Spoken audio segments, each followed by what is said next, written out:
Bonsoir et bienvenue sur Formule Blabla. Nous allons parler de Formule 1, principalement du Grand Prix de Formule 1 2022 de Bahreïn, éventuellement d'autres choses, mais ce sera rien de plus qu'un dégueuillis de blablaterie à chaud, à froid comme vous le sentez, mais surtout quelque chose de parfaitement décousu et désorganisé.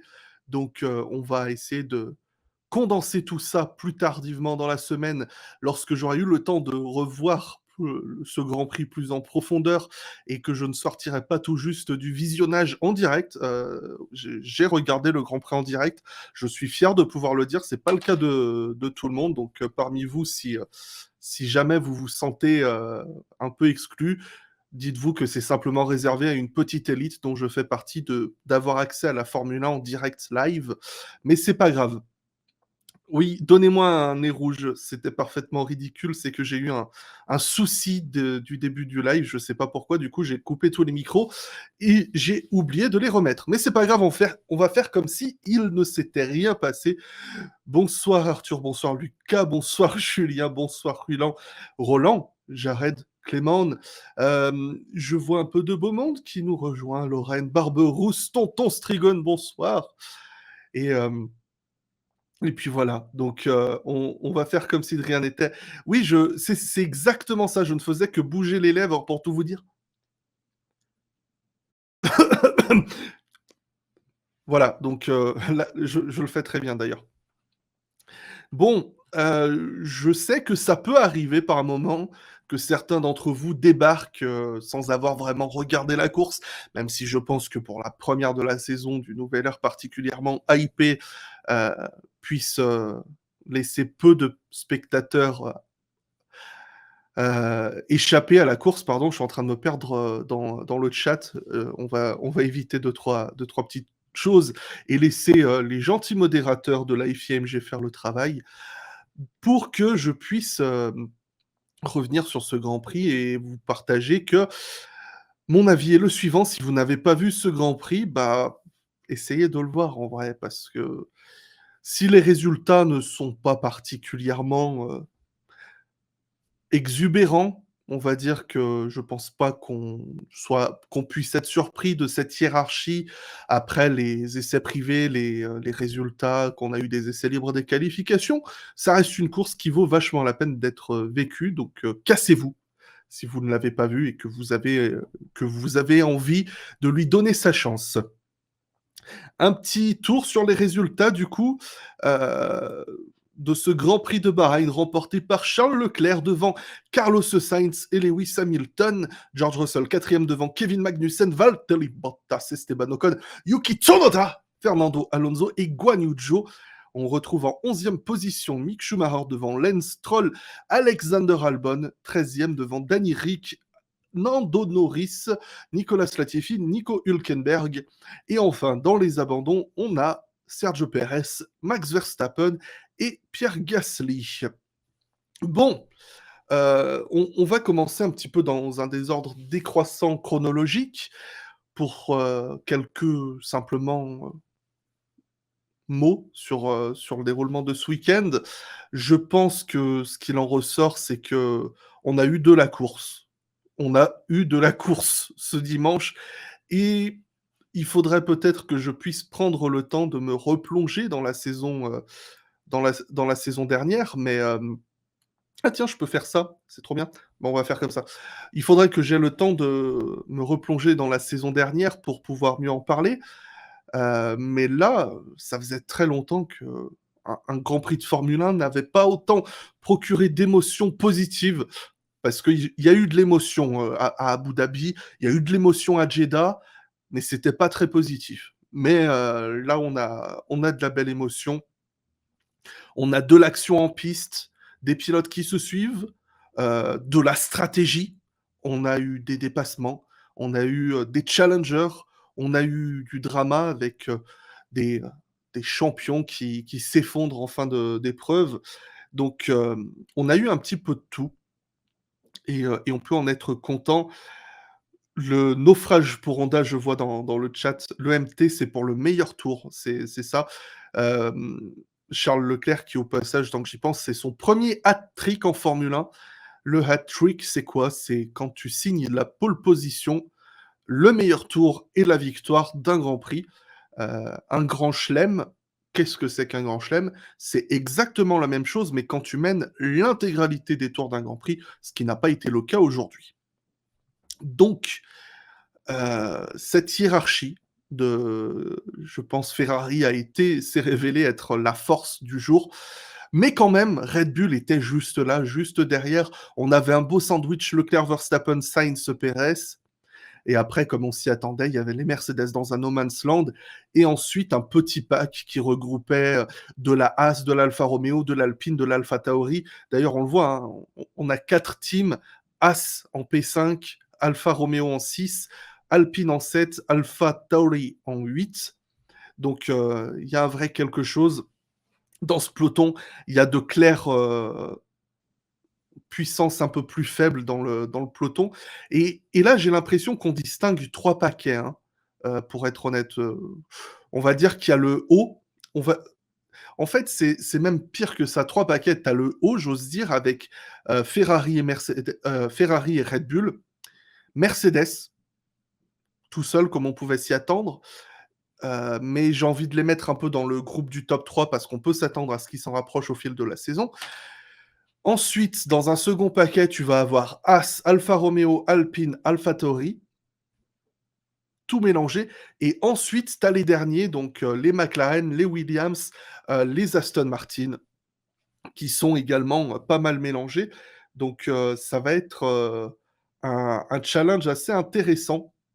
Et j'espère ça va pouvoir suivre tout au long de cette saison. La lutte déjà pour commencer, un des plus grands points qu'on peut valider, c'est que les pilotes ont pu se battre en piste. Alors effectivement, si je dois déplorer un seul truc en termes de pilotage sur cette course, c'est le DRS. Le DRS, c'est un super pouvoir, c'est un truc de fou. Parce que, on l'a vu avec Verstappen quand, il se retrouvait dans le DRS de Leclerc. Il y a eu cette lutte sublime pendant 3 tours, ils ont échangé les positions, c'était de la belle lutte avec, Verstappen qui vient montrer qu'il veut se réaffirmer que c'est un battant, c'est: «Ça y est, j'ai le numéro 1 sur ma voiture et je veux continuer de l'avoir sur ma voiture pour, les années à venir» et devant, on avait Leclerc qui après, on va dire, quelques saisons de doute, tant peut-être sur lui, mais aussi sur son équipe, parce qu'il y a eu 2 saisons particulièrement difficiles, surtout la saison 2020 qui a été, moralement éprouvante pour toute l'écurie.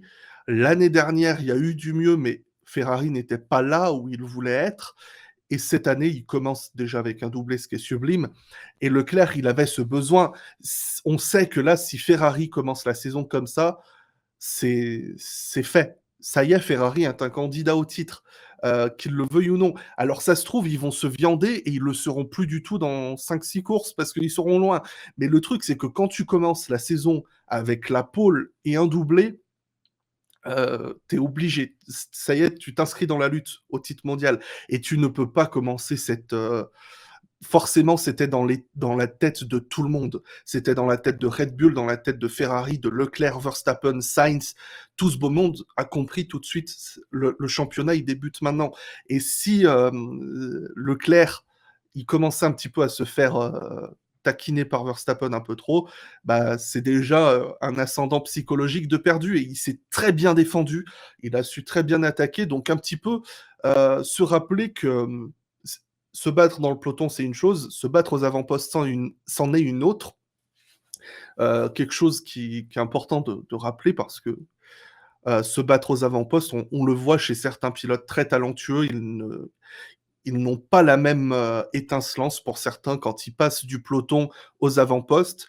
Donc, ça va être, quelque chose d'intéressant à suivre, pour voir Leclerc qui avait déjà démontré qu'il avait su gagner 2 grands prix, à Sainz aussi de démontrer qu'il est capable d'aller chercher sa victoire.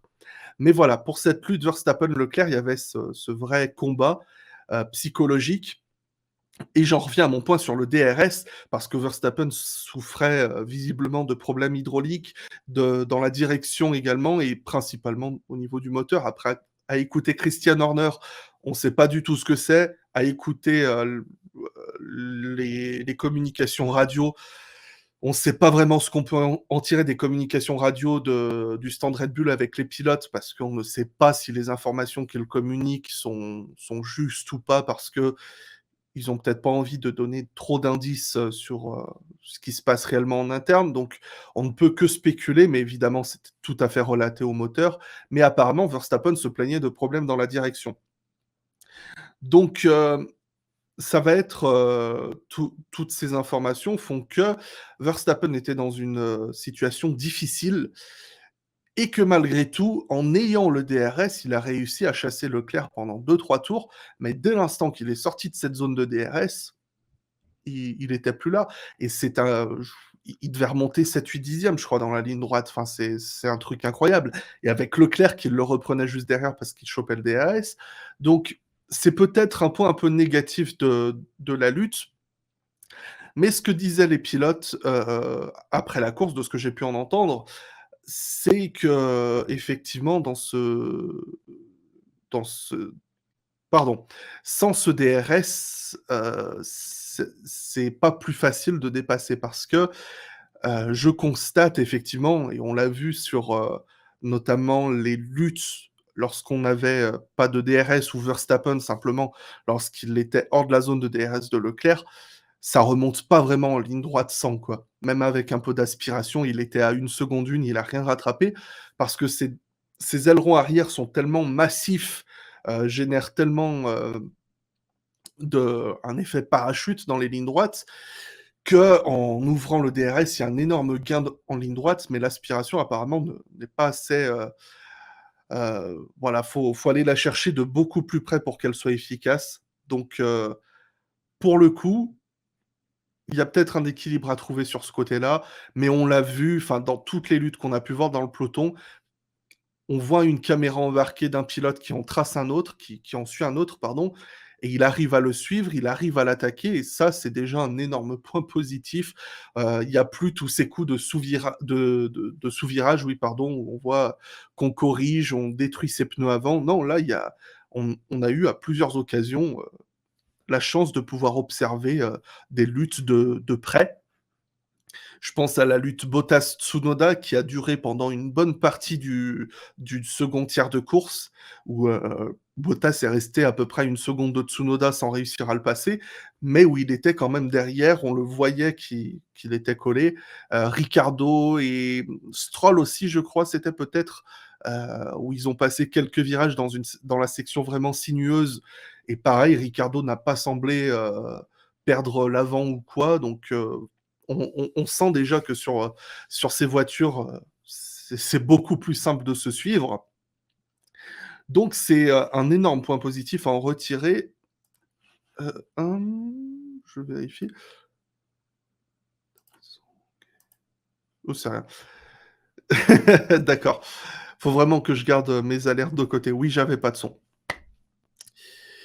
Donc en termes de coursabilité, si c'est un terme que vous me permettez d'inventer, on est tout à fait, sur quelque chose de fort sympathique. Voilà pourquoi je regarde toujours la F2 après le Grand Prix. Bah, pour le coup, j'ai préféré le Grand Prix de Formule 1 à la F2.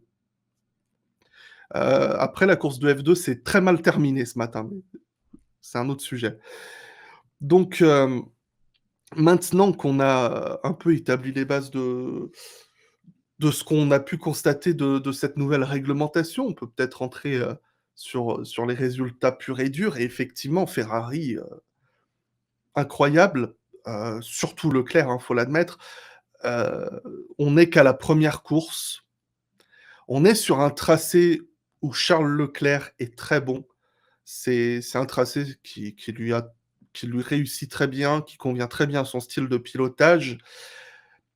Donc on ne peut en tirer aucune conclusion et ce serait totalement stupide dans tous les cas de tirer une conclusion sur un seul Grand Prix, même si c'est ce que je vais probablement faire pour faire du contenu pendant la prochaine heure. Mais Sainz était très, très loin ce week-end. En qualification, par contre, il a été très proche. Même lui était surpris de son rythme en qualif. Mais grosso modo, sur l'ensemble du week-end, il déplorait une perte d'une demi-seconde et effectivement, ça s'est senti pendant la course qu'il n'était pas dans le même rythme que Leclerc. Leclerc a eu une gestion pneumatique très, très efficace, qui démontre que pour le coup, on avait vraiment une Scuderia Ferrari très forte parce que, Verstappen semblait, bouffer ses pneus. Pourtant, c'est un assez bon gestionnaire, hein, Verstappen sur ses pneumatiques et alors que Leclerc, il était constamment 1 ou 2 dixièmes plus rapide que ses 3 poursuivants. Il semblait constamment, un petit cran au-dessus donc il y a un petit peu le talent et l'aisance du pilote sur ce tracé, la voiture évidemment. On verra à Jeddah ce que ça peut donner parce que je pense que Jeddah, c'est peut-être plus un tracé Carlos Sainz, donc ça pourrait être intéressant de le suivre là-dessus, voir également si la Red Bull pourrait être là. Parce que chez Red Bull, là, il y a l'énorme signe d'inquiétude, au niveau du Red Bull Powertrain, hein, c'est comme ça qu'ils l'appellent, leur unité de puissance qu'ils ont repris, à Honda. Donc ça peut être, un point, d'inquiétude, même si j'ai trouvé très cocasse là pour avoir écouté Pierre Gasly, après le Grand Prix dire, quand on lui demandait d'expliquer son problème moteur, dire qu'il savait pas trop ce que c'était, mais avec le problème des 2 autres Red Bull, a-t-il dit, «C'est plus un souci au niveau du Honda». Il a lâché le mot. Oui, parce que Honda sont toujours chez Red Bull, c'est juste ils le disent pas, mais ils sont toujours là à les aider, à développer le moteur. Donc on en saura peut-être plus dans les prochains jours, de nouveaux communiqués de presse, parce que ça a été très dramatique. Le moteur de Gasly qui part en feu, Verstappen qui a semblé souffrir tout au long de la course, avec, des micro-coupures dès le début, déplorait-il. Apparemment un problème de direction, il avait du mal à tourner le volant, parce que oui, les pilotes de Formule 1 ont la direction assistée, mais en même temps, sans la direction assistée en Formule 1, tu tournes pas le volant et Pérez qui a eu une coupure de moteur, hyper brutale, au 1er virage. Bon point pour l'undercut, je vais tenter d'en parler juste après. Donc ouais, les Red Bull ont perdu de très gros points. Heu, si bon, c'est que la première course, ça se rattrapera, mais c'est déjà un énorme saut en avant parce que là, ils sont derniers du championnat constructeur. C'est symbolique évidemment, mais ils sont quand même derniers. Donc on a une écurie Red Bull, qui sera un peu en difficulté. À Jeddah, ça va être très intriguant de voir ce qu'ils vont pouvoir faire. Mmh, Verstappen, je sais pas s'il y a quoi que ce soit à dire, hein, sur sa prestation. Parce que le seul élément de comparaison, c'était Pérez et à aucun moment du week-end, Pérez semblait, en mesure de se rapprocher de Verstappen. Après, il était quand même là pour assurer, la 4e place. Il a passé toute sa course à peu près 2 secondes de Sainz, malgré les stratégies un peu inversées. Il a été le premier du top 4 à chausser les pneus médiums. Pourtant, il allait vite, hein, il a chopé quelques meilleurs tours, mais c'était pas suffisant pour, diminuer l'écart parce qu'après, les écarts se stabilisaient et ensuite, même en passant en soft, il n'arrivait pas à revenir sur Sainz. Les écarts étaient assez figés entre eux, mais il aurait été là pour récupérer le podium après l'abandon de Verstappen. Ce qu'il y a, c'est qu'il a tenu, que 2 tours. Ça aurait été très intéressant d'avoir la lutte, Pérez-Hamilton jusqu'à la fin, mais de toute façon, Pérez avait, clairement a-t-il dit des soucis de puissance et puis ensuite le moteur a coupé donc voilà. Sainz égale Bottas. Je sais pas, c'est 2 calibres, différents, mais pas dire qu'il y en a un qui est meilleur que l'autre parce que la comparaison serait totalement injustifiée, je pense. Hem, à l'instar de Bottas, on sait que Sainz, c'est un excellent midfielder, c'est un excellent pilote dans le peloton. Il sait tirer les meilleurs résultats de ses machines, il sait prendre le podium surprise, il sait être là. Maintenant, c'est comme je le disais plus tôt, c'est autre chose de se battre pour des victoires. Parce que, Bottas, était un excellent pilote, dans le peloton, mais aux avant-postes, il a su gagner des courses, mais on a vu que sur, l'intégralité d'un championnat, c'était autre chose. C'est la même chose pour hier, on parlait de Giancarlo Fisichella, par exemple. Excellent pilote, Giancarlo Fisichella, mais le jour où il a une voiture capable de jouer la gagne, il en a pris 2. Heu, c'est un petit peu, et après quand il est retourné dans des Force India, il s'est remis à faire des super résultats, quoi. Donc c'est ce côté un petit peu, l'étape du dessus pour Sainz. Si Ferrari est vraiment aux avant-postes toute la saison, bah, pour lui, ce sera vraiment une première où il a une machine capable de jouer, les podiums et les victoires tous les week-ends. Leclerc a connu un petit peu ça en 2019. Bon, je pense que globalement, j'ai pas à m'inquiéter de Sainz, je sais que enfin, je sais non, ça se trouve, il le saura pas, mais je m'attends clairement qu'il soit, à défaut d'avoir une Ferrari capable de jouer la gagne ou le podium tous les week-ends, je m'attends à ce qu'il soit sur le podium, tous les week-ends et que la victoire après ce soit une autre étape à franchir. La pole position, il en est passé pas loin hier, donc ça pourra venir pour Carlos Sainz. Mais comme on dit, il faut franchir l'étape et effectivement, il a eu deux trois occasions de le faire par le passé, même si c'était des opportunités plus que des occasions, je vais oser employer le terme. Par exemple, Monza, c'est peut-être la plus évidente mais en même temps, c'était une opportunité. C'est un moment où il aurait pu la gagner, mais c'était pas à la régulière parce qu'il a fallu qu'il y ait les événements devant des Mercedes qui étaient imbattables en 2020 pour que ça se produise, quoi. C'est une opportunité qui s'est présentée. Maintenant, il aura des vraies occasions. Pour le coup, quand j'emploie le terme occasion, je veux dire que c'est quelque chose qui va se répéter, que ce sera pas un coup d'une fois. Donc là, il aura sincèrement des occasions, je pense, de jouer la victoire régulièrement et s'il arrive à le faire, ce qu'il devrait pouvoir faire, je l'en pense capable, ensuite, ça pourra peut-être, l'aider à franchir, un autre cap dans sa carrière.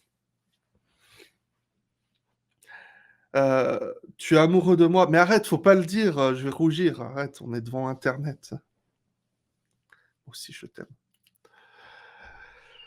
Ah, McLaren dépression, on va revenir, mais de toute façon, on le voyait venir, ouais, on le voyait venir gros comme mon nez sur ma figure. Mercedes, je suis, je l'admets, je suis ravi, d'avoir Lewis Hamilton troisième parce qu'après les difficultés qu'ils ont affichées avec la voiture, j'ai j'ai pas non, non, hier, je crois que c'est une victoire d'Hamilton que j'ai prédit ou un podium. J'ai dû dire une connerie comme ça, parce que juste c'est Hamilton et que, là, pour le coup, il a fallu qu'il y ait des événements et que ce soit une opportunité qui se présente. Tu as vu? Je recycle mes termes. Mais il a su la saisir à chaque fois et c'est ça qui est beau, être au bon moment, au bon endroit, saisir l'occasion. Donc oui, c'est un podium, totalement inespéré pour Mercedes parce qu'à la régulière, ils étaient pas du tout dans la lutte. Il a fait un excellent début de course. Il a été dans la lutte un peu avec Sainz et Perez, mais évidemment, il y avait pas le même rythme. On a essayé de le mettre très tôt sur les pneus durs parce qu'évidemment, on s'orientait vers une course à deux trois arrêts et pour ce qui est des pneus durs, ils marchaient pas du tout, c'est ce qu'on a vu.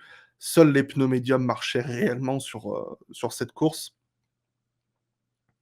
Oui, c'est du direct. Je suis con La qualité, je fais au mieux, mais je suis content que ce soit cool du coup. On fait toujours de son mieux ici. Parfois c'est insuffisant, mais on fait de son mieux. Yeah, comme Williams. Donc le coup du petit podium qui déboule comme ça, c'est une belle petite surprise et je suis navré pour, mes amis dans le chat, si j'ose vous traiter d'amis, camarades fans de F1, qui sont fans de Mercedes, fans de Hamilton. Mais j'admets que personnellement, de revoir le Lewis, qui va chercher les podiums plutôt qu'il les a un peu par défaut, comme ça pourrait être le cas cette saison pour Red Bull et Ferrari, Quand je dis par défaut, c'est qu'on s'attende qu'il soit sur le podium tous les week-ends.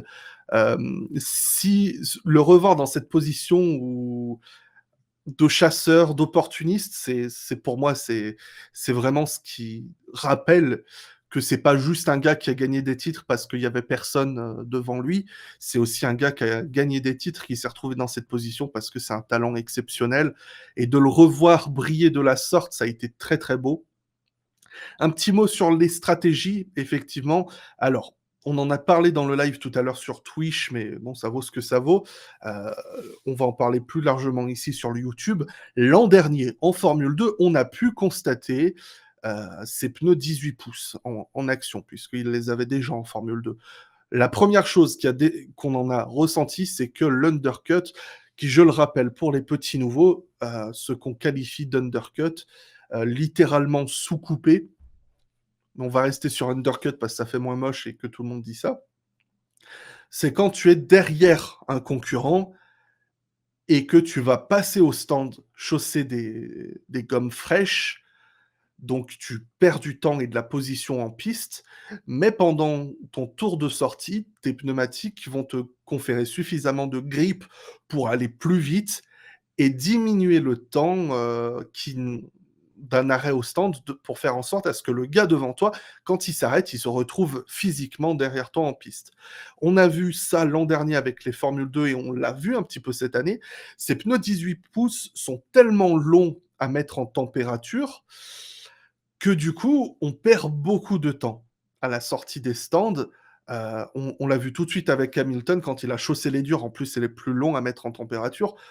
Il a pratiquement tiré tout droit à la sortie, il a été très surpris. Il a perdu pas mal de temps au final. Donc c'est quelque chose qui va être, intéressant à prendre en compte dans la philosophie des stratégies cette année. Et un point que j'ai admiré et que j'ai envie de ramener sur la table, hem, hier soir, on parlait d'une écurie Ferrari qui, en 2020, ne s'est pas juste construit un line-up de pilotes très, très intéressants, pas juste une écurie Ferrari qui a travaillé sur une voiture 2022 plus que très intéressante. On a aussi parlé, d'une écurie Ferrari qui a appris à devenir une meilleure écurie Ferrari, avec une osmose interne qu'il faut construire. Et aujourd'hui, cette osmose, cette cohérence, cette puissance de travail a été mise à l'épreuve et je suis presque au regret que l'abandon de Pierre Gasly ait ramené une safety car parce que j'aurais aimé voir cette, osmose mise à l'épreuve. Parce que Red Bull, qui étaient clairement les challengers aujourd'hui parce que la voiture ou les problèmes techniques ont fait qu'ils étaient en position de chasseur, hem lorsque, en fin de course, il y a Red Bull qui rappelle Verstappen et Perez pour un troisième arrêt, j'ai éclaté de rire, j'ai applaudi. C'est du génie. C'est du génie. Heu, parce que personne l'a vu venir. Enfin, Ferrari, je pense pas qu'ils s'y attendaient et en même temps, c'est un petit peu le cas de, j'ai vu, avant le live, ça parlait de Norris, en Russie qui a refusé de s'arrêter sous la pluie. Mais oui, mais tu te retrouves en pire position quand tu es 1er. La 1re position, c'est la meilleure place au drapeau à damier, pas avant. Parce que là, si Leclerc s'arrêtait au stand pour un 3e arrêt, il passait physiquement derrière Verstappen et imaginez si Verstappen ne va pas au bout et qu'il finit devant. Là, Ferrari passe pour des jambons et là, Red Bull, en arrêtant ses 2 pilotes pour une 3e fois en fin de course, on est à 13-14 tours de l'arrivée, Ferrari n'avait que de mauvais choix à disposition. C'était de la loterie. Soit ils suivaient, et auquel cas ils pouvaient se retrouver dans une position où Verstappen avait réussi un undercut et il perdait la victoire comme ça, soit ils ne s'arrêtent pas, et dans ce cas-là, bah, soit les pneus tiennent jusqu'à la fin et c'est bon, on a un doublé ou on conserve la victoire, soit le cas opposé, on se retrouve, avec un Verstappen qui est beaucoup plus rapide, les pneus des Ferrari qui se dégradent et on a un doublé Red Bull parce que, les pneus des Ferrari tiennent plus. C'est pour ça que on se retrouve dans cette situation où le département stratégique de Ferrari doit se rappeler ce que c'est que de jouer de la victoire et de jouer du titre.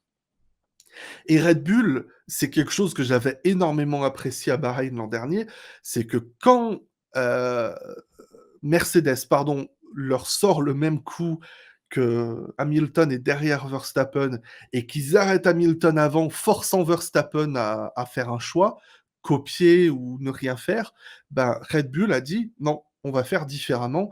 Ils ont étendu le relais de Verstappen, ils se sont dit: «On perd la position en piste, mais on la récupérera à la fin», et ça aurait presque pu marcher si la direction de course savait comment marchaient des lignes blanches, pardon, des limites de piste. Et pour parler de ça, on peut apprécier que ce week-end, la direction de course a dit que les limites de piste étaient fixées par les 2 lignes blanches. C'est une première en Formule 1 depuis, très longtemps.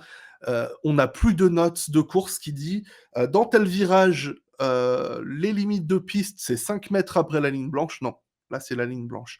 Si tu as les 4 roues derrière la ligne blanche, tu es hors de la piste, tu étais sanctionnable. Donc ça, c'est bon. C'était un vrai plaisir, la direction de course ce week-end. Bon, Mercedes, maintenant la question, seront-ils capables de revenir? Que j'ai vu passer dans le chat. Qui ose en douter? Ça ne veut pas dire qu'ils le feront, mais qui ose douter que Mercedes reviendra? L'équipe a prouvé qu'elle était juste beaucoup trop forte pour qu'on puisse en douter. Ça ne veut pas dire qu'ils sont imperméables à l'erreur, loin de là. Ça veut juste dire qu'ils vont trouver des solutions, et je l'espère parce que imaginez la lutte à 3, Verstappen, Hamilton, Leclerc, hem, avec derrière des Russell, Sainz, Perez, pour taquiner un petit peu, ce serait très cool. Donc maintenant le petit point de discussion Russell, il a eu un début chez Mercedes, que je vais qualifier d'intéressant, parce qu'il y a eu des belles choses, mais qui ont été entachées par des choses moins joyeuses. Déjà hier en qualification, il a démontré qu'il était pas loin de Hamilton tout au long de la session. Il perdait peut-être un peu de temps dans les secteurs les plus sinueux. J'ai du mal à lui en vouloir parce que c'est typiquement le problème de la Mercedes. Elle a du mal avec, les virages lents, elle se pas mal énormément, et Hamilton, voilà, il a une telle bouteille et c'est un tel as de ces cir de ce type de soucis qui fait que c'est un si bon pilote avec des pneus usés, tout ça, que, on peut passer à Russell que pour sa première course chez Mercedes, il a un petit peu de mal à suivre là-dedans. Le souci, c'est que quand il a fallu faire le temps qui comptait à la fin, bah, il a fait, la petite erreur dans son tour, dans son seul tour compétitif parce qu'ils avaient fait le premier run, avec des pneus usés, Hamilton et Russell. Hamilton a fait un tour parfait, Russell a fait la boulette, 9e sur la grille. En course, cependant, il faut souligner qu'il est il n'a pas passé son temps bloqué dans le peloton, il est allé chercher les places. Il s'est retrouvé effectivement à une quinzaine de secondes de Lewis. Sincèrement, je pense que pour une première course dans un nouveau team, quand tu es un jeune pilote face à un cador comme Hamilton, la quinzaine de secondes, 20 secondes à l'arrivée, ça reste de la marge du tolérable. Parce que tu es sur quoi? Tu es sur du 2/10 au tour peut-être? Si je compte, pas trop mal? Ou je dois certainement compter mal. Mais, tu as l'idée grossièrement, avec le temps en plus qu'il a perdu en début de course, à regagner les positions qu'il a perdues, même si Hamilton avait aussi perdu du temps tout seul, un peu au stand et à sa sortie de son premier arrêt, comme je l'ai dit plus tôt. Heu, que voilà, pour un premier passage, il y a eu du brouillon, mais maintenant il entre dans la cour des grands, le Georgie Boy, et je pense que sincèrement, au final, au drapeau à damier, il récupère la 4e place. On n'a pas eu de cas d'un pilote qui, lors de la relance de safety car, cède et se fait bouffer par les pilotes moins performants, enfin, qui ont des machines moins performantes derrière lui. Il a au moins su ramener sa voiture là où elle devait être, donc c'est au moins le strict minimum qu'on puisse attendre de lui. Comme Pérez, s'il avait récupéré le podium, ça aurait été le strict minimum. On aurait souhaité en attendre plus, mais c'était le minimum à faire, donc c'est au moins ça. 15 secondes d'écart en 35 tours, ouais, c'était un truc comme ça. C'était un truc comme ça, si tu comptes l'écart, il y avait peut-être quoi 7-8 secondes qui ont été perdues en début de course, dans le peloton. Voilà, pour des débuts, ça reste tolérable. De toute façon, ma politique quand, un pilote arrive dans une nouvelle écurie, c'est de laisser, 5-6-7 courses pour le laisser se mettre en jambes. Quand c'est un rookie, on peut attendre une demi-saison, donc voilà. Mercedes a aussi mis un certain temps à faire rentrer Russell sur le dernier arrêt. Peut-être. J'étais super pseudonyme, Virtual Safety Car. Je ne m'attendais pas à ce que vous quittiez Bahreïn si rapidement pour arriver ici. Bon, ça reste relativement, tolérable, je pense, pour des débuts. Alors, je veux juste repasser un peu les résultats. Excusez-moi.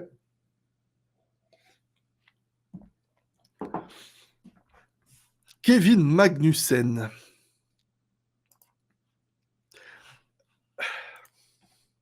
Regardez bien, c'est de la magie. Ferrari, première du championnat constructeur devant Mercedes et Haas. Attends, faut que je vérifie un truc parce que je veux pas dire de conneries. On va se plonger dans le passé, les amis. Et quand je dis le passé, je parle d'un temps que les moins de 5 ans ne peuvent pas connaître.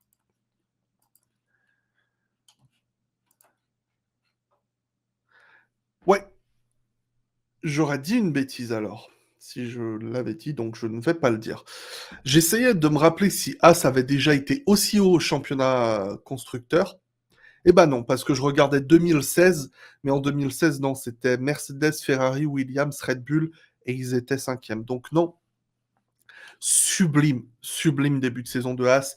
Il y a des choses à revoir, euh, mais je pense qu'après une saison, même 2 saisons, on va dire, particulièrement difficile, une cinquième place à arriver, une septième place en qualif,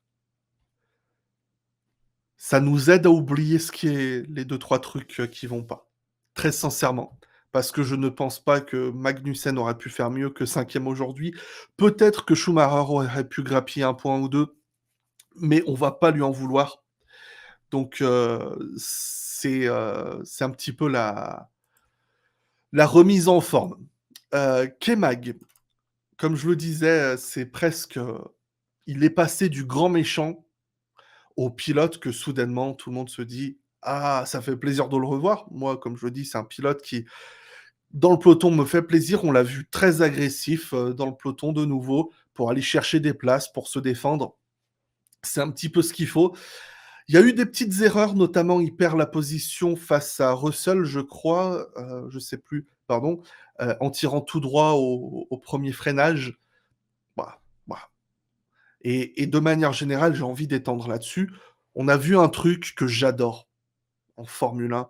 On a vu un truc que j'avais pas vu depuis très longtemps en Formule 1. Les pilotes font des erreurs.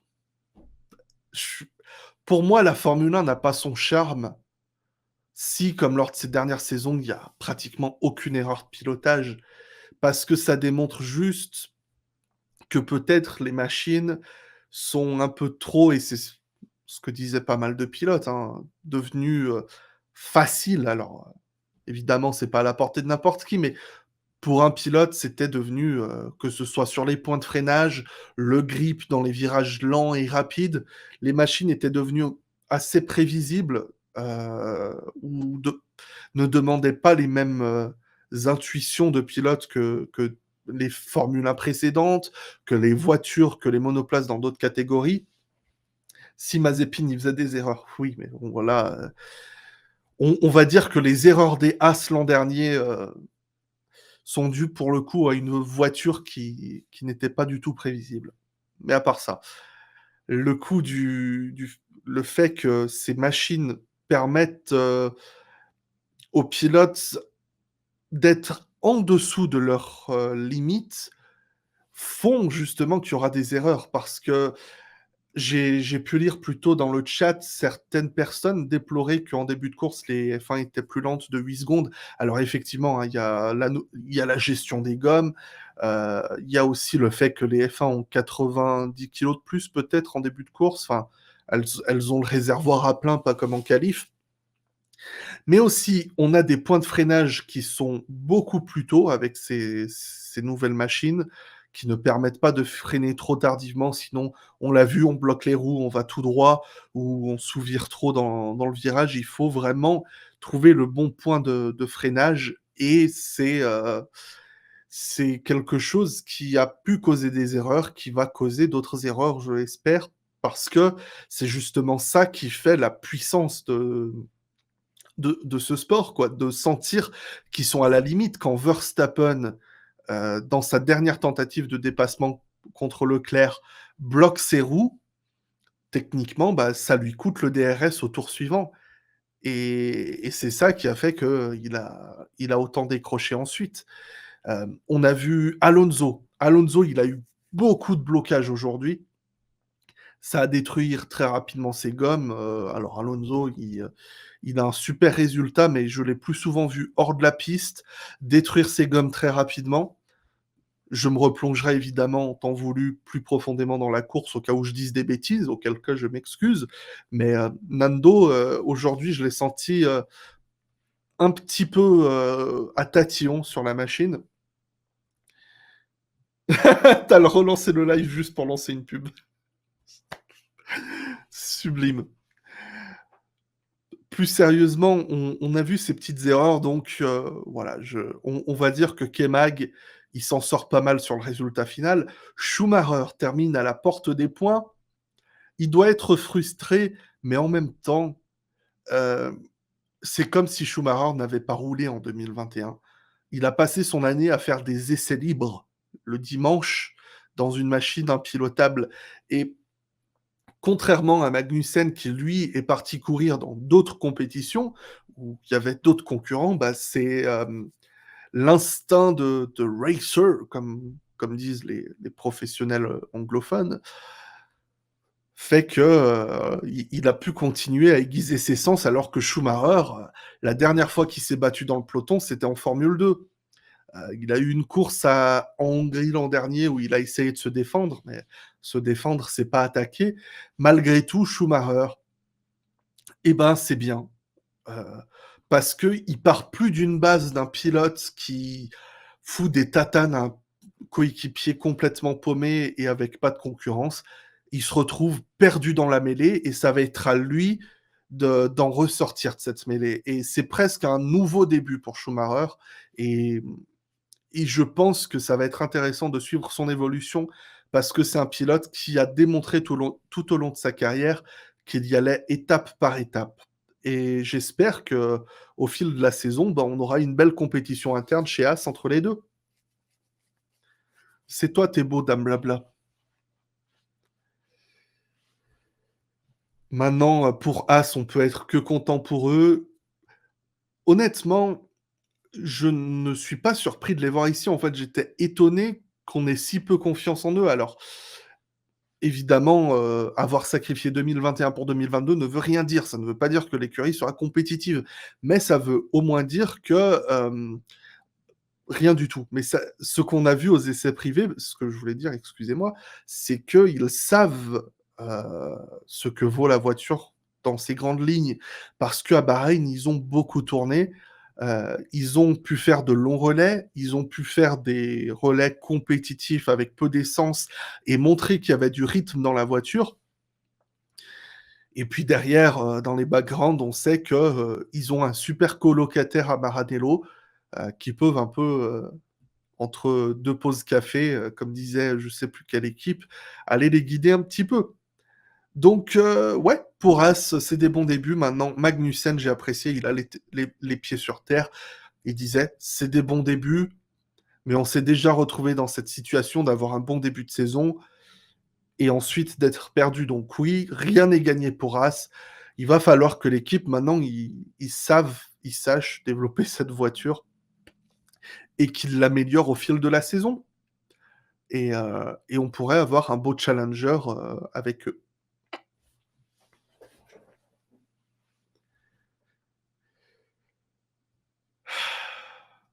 Alfa Romeo. Alfa Romeo, je ne m'attendais sincèrement pas à les voir ici. À l'intersaison, je pensais que ça allait être un désastre parce que l'écurie était je ne comprenais rien à cette écurie entre les différents, désaccords, qu'il y a eu avec Ferrari, là on parle de haute politique, de sujets qui ne nous intéressent pas, dans au sein des filiales auxquelles ils appartenaient. Ben, le fait est qu'ils sont arrivés à l'intersaison avec une voiture particulièrement intéressante, mais aussi particulièrement inquiétante parce que, bah, elle avait pas l'air de rouler beaucoup. Mais on est rassuré parce que cette voiture, elle est allée au bout et avec les 2 dans les points. Alors Valtteri Bottas, super qualifié hier, 6e je crois justement, il se qualifiait et un départ très, très mauvais. Peut-être c'est le manque de simulation, je sais pas, mais très mauvais départ pour Bottas, mais ça ne l'a pas empêché de remonter dans le peloton pendant le Grand Prix. L'Alfa Romeo avait l'air incroyable, hein. On va en parler dans quelques instants, mais il est remonté dans le peloton, il a su faire une belle course et ça, c'est mon Bottas, que j'aimais dans ces années Williams et que j'espère qu'on va revoir toute la saison, aller gratouiller du podium, ce serait très cool. Donc ouais, ça, c'était beau. Guan Yu Zhou 10e, en partant de la 15e place avec un intersaison où tout le monde, tout l'internet, bon peut-être pas, mais lui, a déféqué dessus parce que il avait l'audace d'être un pilote payant et que, il n'avait pas assez gagné de titres en Formule 2 et que Piastri n'avait pas de baquet. Bah, le fait est que, il confirme en un seul Grand Prix, oui, évidemment, on ne tire pas de plan sur la comète, mais il confirme et il l'a démontré aux essais privés que c'est un pilote qui sait aligner ses grands prix. Je crois pas qu'il y ait eu d'erreur particulière, aujourd'hui. Il a fait toute la course derrière Bottas, hein. Alors Bottas l'a beaucoup aidé en l'attendant au départ, parce que, voilà, Bottas 6e ou 7e peut-être, je sais plus. Zhou était 15e, mais Bottas, quand il s'est retrouvé, juste devant Zhou, bah, Bottas faisait un dépassement sur un concurrent plus lent. Zhou le faisait juste après. Ils se sont à peu près suivis. Bottas en meneur, Zhou en petit rookie qui apprend. C'était très, très beau et et il allait récupérer ce petit point symbolique en fin de course parce que la safety car est arrivée un peu au mauvais moment pour lui parce que, bah, il s'est retrouvé à un peu derrière des concurrents qu'il avait déjà passés, mais le fait est que sur la fin, il a pu repasser Schumacher et oui, c'est Schumacher qui avait commis une erreur, en fin de course au virage 11, je crois et Alonso et Zhou l'ont passé juste derrière, mais il est allé récupérer ce petit point, sinon sur toute la course, il semblait dans pas loin du rythme de Bottas. Idem, remontée dans le peloton, dépassement, tout, donc très beau et c'est quelque chose qui m'avait séduit en Formule 2. C'était pas le plus étincelant en qualif, c'était pas toujours le plus étincelant en course, mais c'est un pilote qui se construit sur la durée. C'est pas un de ces pilotes qui brille, sur un coup. Il a tendance à construire un peu tout ce qu'il fait et d'être très régulier parce que certes, en Formule 2, il n'a pas beaucoup gagné de courses, aucun championnat, mais si on regarde ses résultats dans des championnats, surtout celui de 2020 qui, je le rappelle, était très compétitif, il a toujours été à peu près aux mêmes positions, on va dire dans le top 5, top 6, ce qui est pas mal du tout, quand on est dans des saisons compétitives. L'an dernier, pratiquement tout le temps sur le podium, donc il y a quelque chose d'intéressant chez Joe. Aussi, il avait un petit peu attiré l'œil chez Alpine quand il avait fait ses premiers essais libres, en Autriche. Donc c'est quelque chose qui nous peut-être, peut, in instaurer un processus de développement intéressant pour le reste de la saison. On retrouve Esteban Ocon 7e, Fernando Alonso 9e. Je ne sais pas, ouh là, j'avais pas vu, il y a Bottas derrière moi, ouais, bien vu. Je ne sais pas du tout quoi, en penser parce qu'à la fois, Alpine est exactement là où ils étaient l'an dernier dans le peloton, hein. Je La voiture n'est pas terrible, mais elle est pas suffisamment bonne pour aller chercher le haut panier Midfield. Elle se classerait 5e force peut-être et 5, 6e, je sais pas. Ocon semble avoir construit une course solide après avoir récupéré 5 secondes de pénalité pour avoir, percuté Schumacher en début de course. C'est aussi quelque chose qui a un peu ruiné la course de Schumacher et il a eu énormément de chance Schumi parce que il te fait un beau 360 là au virage 6. Il arrive, à perdre que 2 positions, mais très certainement que les pneus ont été très endommagés et ont, ruiné son premier relais. Mais pour ce qui est d'Ocon, malgré ces 5 secondes de pénalité, il a semblé avoir un très bon rythme de course et on l'a vu à chaque fois revenir sur Alonso qui, comme je le disais, hein, quand il sortait des stands, des très beaux chronos, des très beaux temps autour, mais ça chutait très rapidement et j'étais assez surpris pour le coup, donc comme je le disais, je me replongerai peut-être en temps voulu sur la course de Alonso pour essayer de comprendre. Peut-être c'est moi qui ai raté un truc, et sur la course de Ocon évidemment et puis de toute façon sur tous les pilotes, sinon ça ne vaut aucun intérêt de faire des pseudo débriefs, travaillés. Mais, bon, Alpine récupère des points, ils sont là.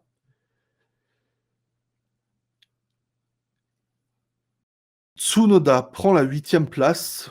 Sublime remontée de Tsunoda. Il me rappelle un peu, son Grand Prix l'an dernier où il avait raté son départ, il était un peu en feu de peloton. Il est remonté. C'est très important que Tsunoda soit là pour mettre les points parce que Gasly, faisait une belle course, hein, aussi, mais, l'abandon, dans les derniers tours ont fait que, bah, il y allait pas avoir point pour, AlphaTauri. Tsunoda a su sauver un peu sa mise, après, des séances de qua une séance parce qu'il en a fait qu'une de qualification compliquée et c'est hyper, important pour Tsunoda de tout à l'heure je disais, on va pas tirer de conclusion sur un seul Grand Prix, mais dans le cas de Tsunoda, ça va être ça pratiquement tous les week-ends parce qu'en Formule 2, il y a du monde qui va postuler pour ce baquet. On a des Vips, Lawson, il y a Iwasa, si j'écorche pas son nom, qui a été incroyable ce week-end en Formule 2. Donc il y a du monde qui va se bousculer au portillon AlphaTauri, donc Tsunoda, s'il veut conserver sa place, il a intérêt d'être très, très bon et il peut pas se permettre, des éliminations en Q1 comme il l'a fait parce que c'est le système Red Bull et c'est intransigeant. Si Tsunoda n'est pas exceptionnel cette année, sa carrière pourrait être en jeu en Formule 1.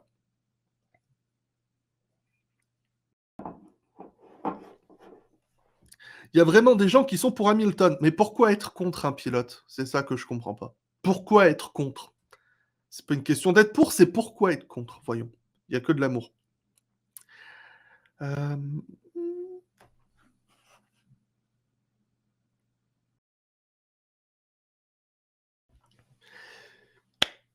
Yuki Tsunoda, mais oui.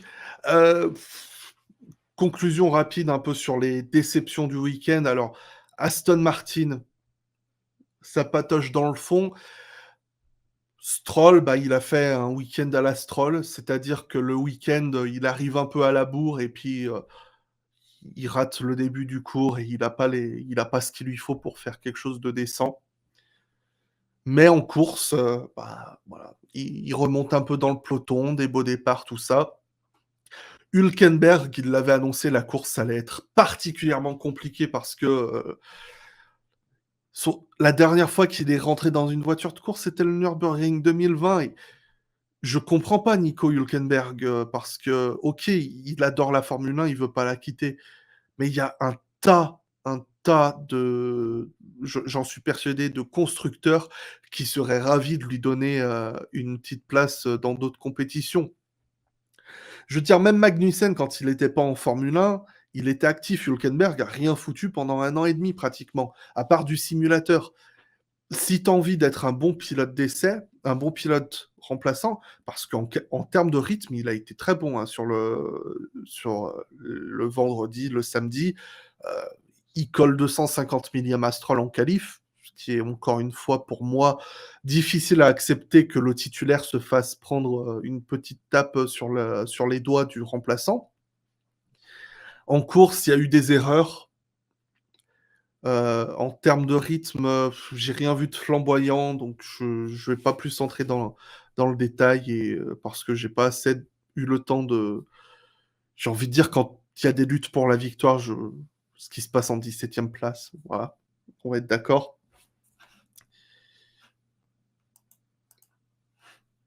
Et ensuite, oh mince, je viens d'ouvrir, Photoshop.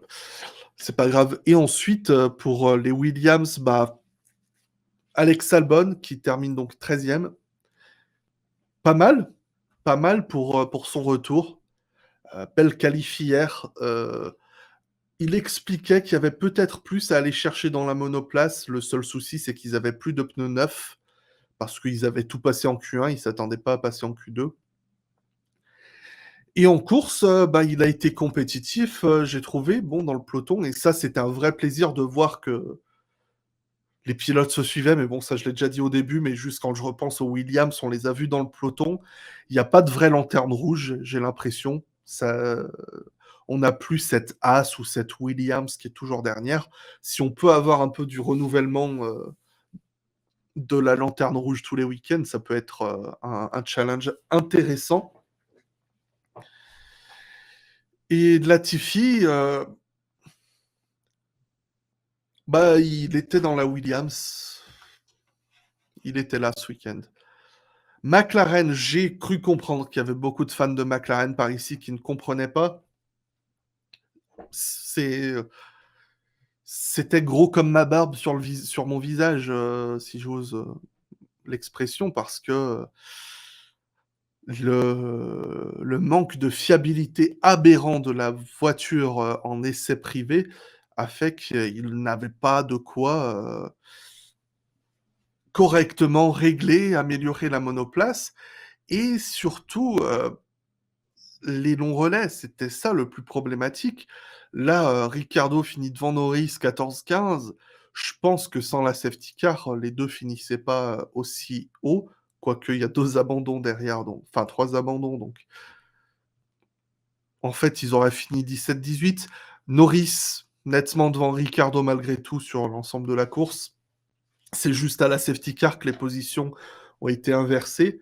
Mais sinon, ouais, ben, pour McLaren, c'est un problème de surchauffe, principalement au niveau des écopes de frein qui a fait qu'ils avaient eu beaucoup de mal à rouler, et aussi le manque, de, préparation globale, peut-être, les suspensions qui semblent pas particulièrement, à leur aise.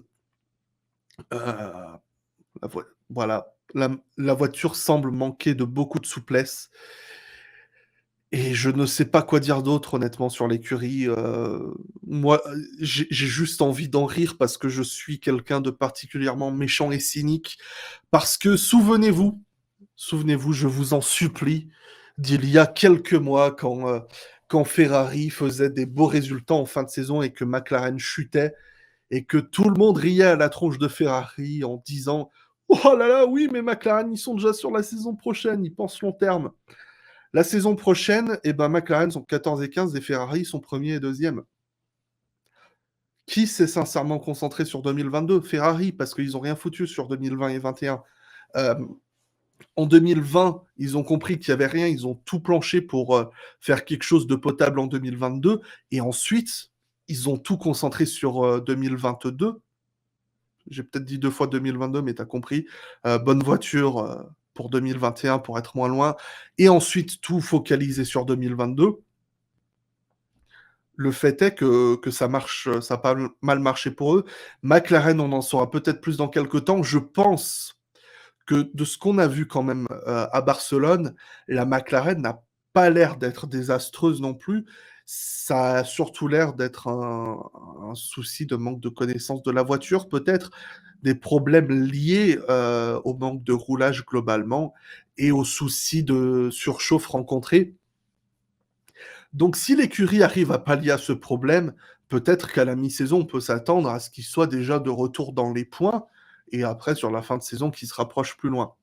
Donc non, si vous êtes fan de McLaren, peut-être vous pouvez vous rassurer en vous disant que, un peu comme Mercedes, on peut s'attendre à ce qu'ils remontent et que c'est juste parti d'une mauvaise impulsion, mais je pense qu'on peut vraiment s'attendre à ce qu'ils remontent.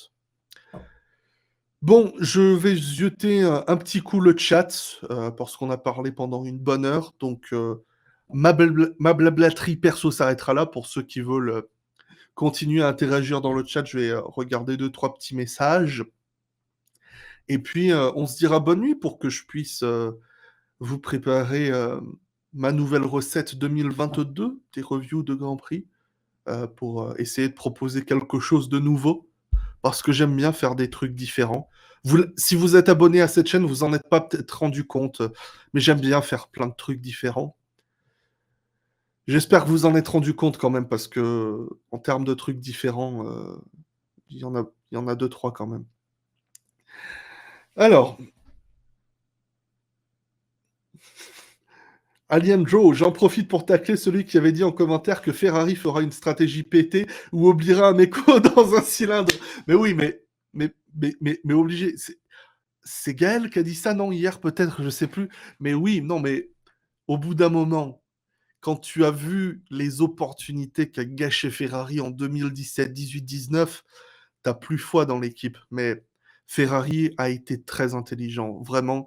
Et là, tout le crédit va à celui que j'osais qualifier de Bisotto le clown, parce que quand il est arrivé en 2019, il inspirait pas la confiance, mais il a su, je trouve, imposer son calme, sa vision et on sent une nette évolution au fil, des saisons chez Ferrari. Alors oui, en 2020, ils ont chuté, mais au niveau de la cohérence interne, il y a eu vraiment des petites étapes qui semblent avoir été franchies.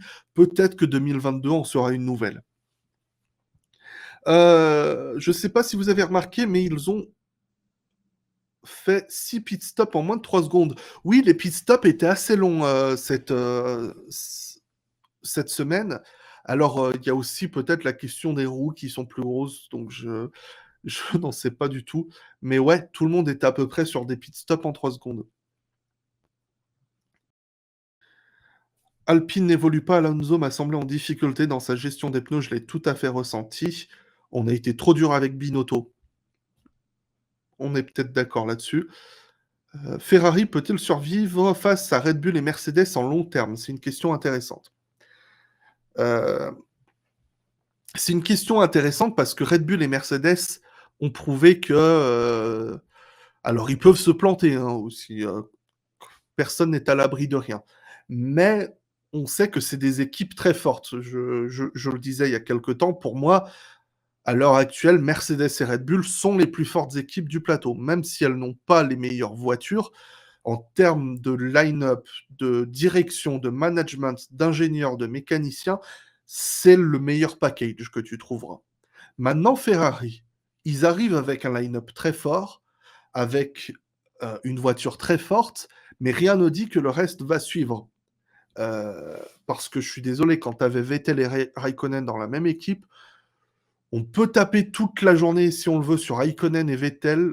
Je pense que ça restait malgré tout sur leur saison 2017-2018 un duo de pilotes très fort. C'est juste que le pauvre Vettel, désillusion après désillusion et perte de cheveux après perte de cheveux, et Raikkonen de moins en moins focalisé sur ses intérêts de succès en Formule 1, bah ouais, l'équipe pouvait pas fonctionner parce que justement, derrière, l'équipe suivait pas. Enfin, combien de fois on a eu des courses qui ont été perdues sur le muret des stands chez Ferrari ou gagnées sur le muret des stands par Mercedes? Donc là, Ferrari doit prouver qu'ils peuvent construire quelque chose de nouveau. Hem, il y a quelque chose de très intéressant, je trouve, chez Ferrari, ça a été l'arrivée de Laurent Mekies, un peu après, Mattia Binotto, si je dis pas de bêtises. Parce que peut-être que le Laurent Mekies, eh ben, c'est le Andrea Stella de Zak Brown, le un peu celui qui gère un peu mieux la course que lui et qui laisse, plus de place à Binotto d'avoir la vision d'ensemble de l'équipe et je pense que c'est quelque chose qui pourrait être intéressant, si Ferrari arrive à faire marcher le système McLaren, qui a très bien marché, hein, pour McLaren, faut voir où ils étaient en 2018. Si Ferrari arrive à installer ce système et le faire marcher pour eux, ça peut devenir une vraie force, pour les prochaines saisons. La dégradation des pneus 18 pouces n'est-elle pas un peu abusée? Totalement, Josué. Mais ça, c'est les normes FIA. Ocon a eu 5 secondes de pénalité, oui. Mais il les a purgés, ça, normalement, ces 5 secondes de pénalité. Mais j'en ai parlé, ça, de toute façon. Un avis sur le temps de chauffe des pneus, bah, ça, je l'ai dit, hein, c'est comme l'an dernier en F2, c'est exactement pareil.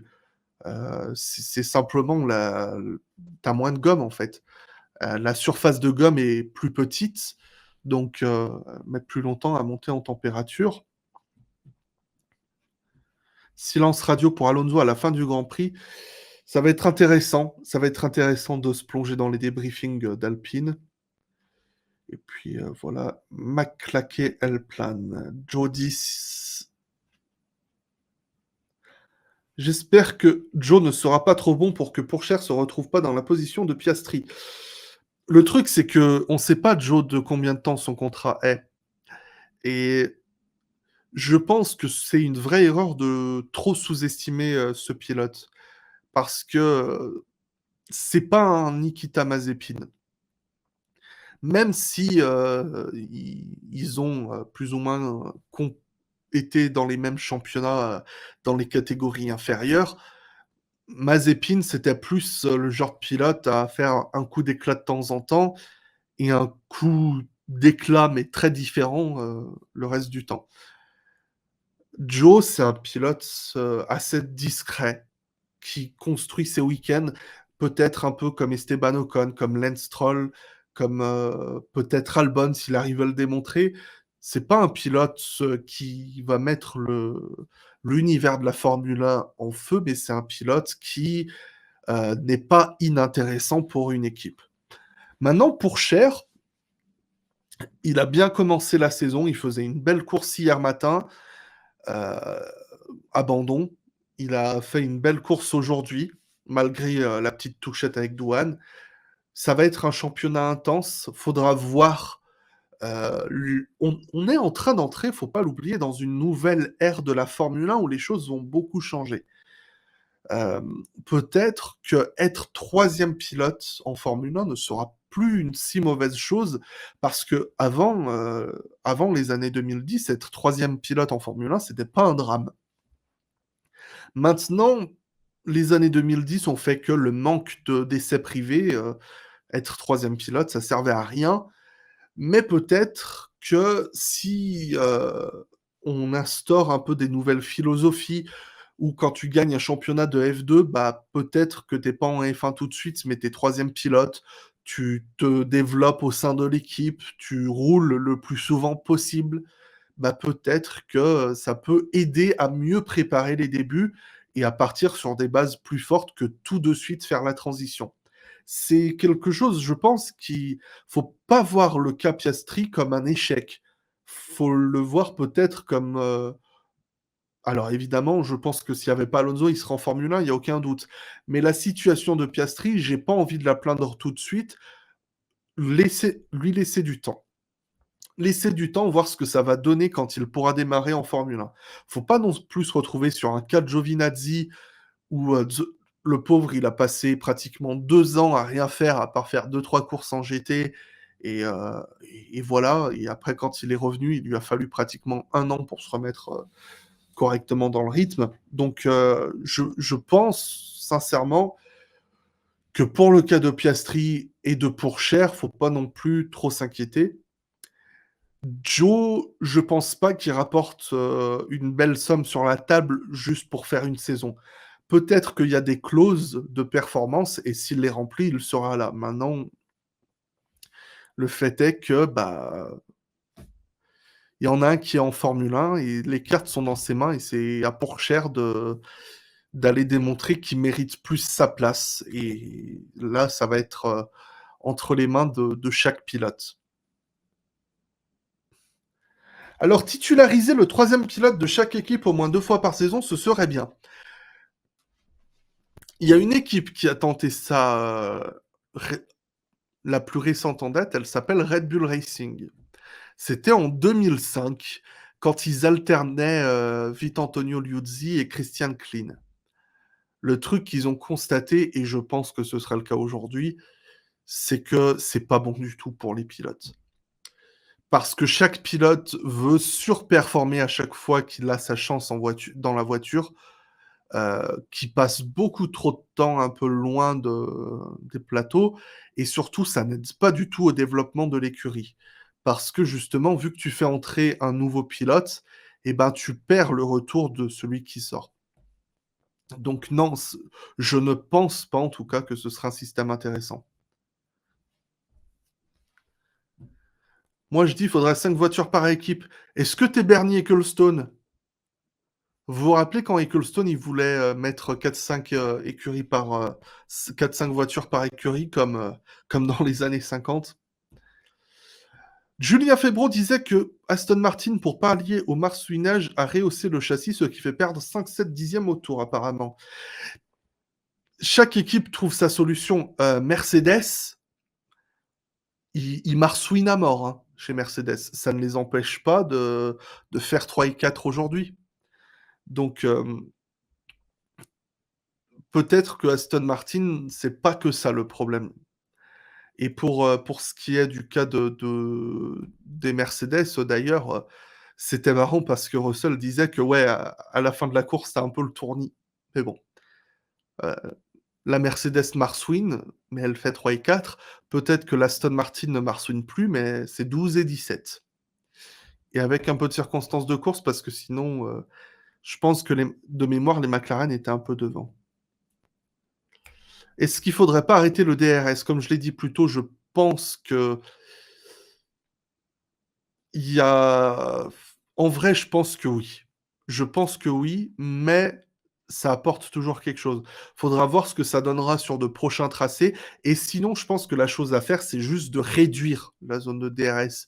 Heu, la laisser assez tôt dans la ligne droite pour la couper plus tôt dans la ligne droite. C'est-à-dire bien avant le freinage. Parce que ça permet, si le dépassement est trop facile, ça permet au pilote de derrière de revenir et de tenter de prendre l'aspiration et de dépasser. L'arrêter pas l'arrêter, le limiter, The Grand Studio, c'est ce que je pense, oui. Réduire l'ouverture, oui.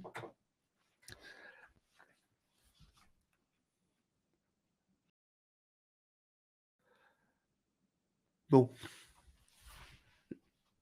est-ce qu'on peut s'inquiéter pour l'avenir de Stroll? Moi, j'ai tendance à dire que oui.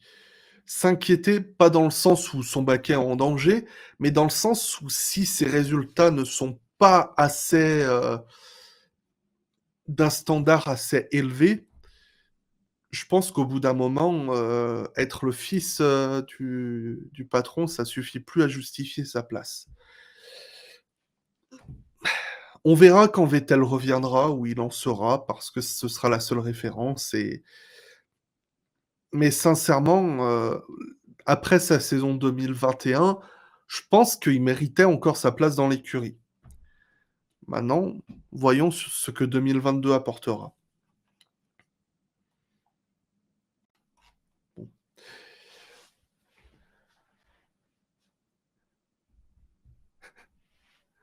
Ah oui, moi le MotoGP, je connais que dalle, hein, donc c'est pas ici qu'il faut me demander.